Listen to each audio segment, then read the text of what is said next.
Friend, আমি সুস্মিতা। আজকে তোমাদের সাথে শেয়ার করছি চিকেন পকোড়ার ফুল রেসিপি। তো চিকেন পকোড়া কি করে বানাবো? চিকেন পকোড়ার জন্য চিকেনগুলোকে ছোট ছোট করে কেটে নিয়ে তার মধ্যে হলুদ, পেঁয়াজ কুচি, আদা রসুন গ্রেট করে নিয়েছিলাম, দিয়ে দিয়েছি বেসন, দিয়ে দিলাম কর্নফ্লাওয়ার, এরপরে দিয়ে দেবো সামান্য পরিমাণে বেকিং সোডা, আর দিয়ে দিচ্ছি হলো তোমার ধনে জিরে গুঁড়ো আর লবণ। তার সঙ্গে দিয়ে দেবো সামান্য ভিনিগার আর সয়া সস। হোয়াইট ভিনিগার দিয়েছিলাম, ভিনিগার আর সয়া সস দিয়ে ভালো করে এবার হাত দিয়ে খানিকক্ষণ মেখে আমি এটা 0.5 ঘন্টা থেকে 45 মিনিট কিন্তু রেস্টে রেখে দেবো। একটু মনে রাখবে, যতক্ষণ তোমরা রেস্টে রাখতে পারবে তত কিন্তু পকোড়াটা টেস্টি হবে আর সফট হবে। এখানে ডিম দেওয়া যেতে পারে, আমি সিম্পলভাবে করেছিলাম তাই কোনো রকম ডিম ইউজ করিনি।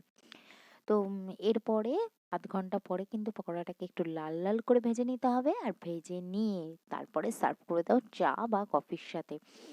দেখো একবার করে, ভীষণ ভালো লাগবে। যারা নতুন রান্না শিখছো তারা কিন্তু রেসিপিটা ট্রাই করে দেখতে পারো, বাড়ির সবাই চেটে পুটে খাবে।